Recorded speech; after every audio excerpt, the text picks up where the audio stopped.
սոցիալական պատասխանատվություն ասելով մենք նկատի ունենք բանկերի արհեստական գերշահույթի այսպես չեզոքացում այդ գումարը պետք է գնա պետական բյուջե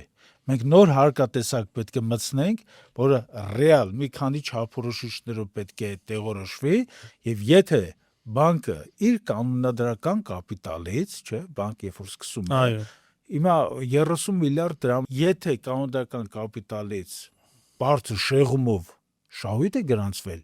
արտաքին գործոններով պայմանավորված,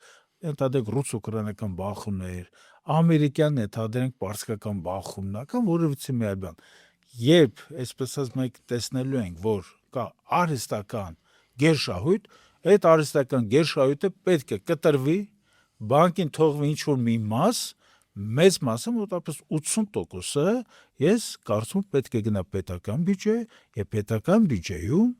եթե այդ բարենպաստ տարիներն այդպես լինեն, պետական բյուջեից այս գումարը պետք է ծախսվի թոշակառուների կարիքների վրա, ինչի՞ չէ։ Այո,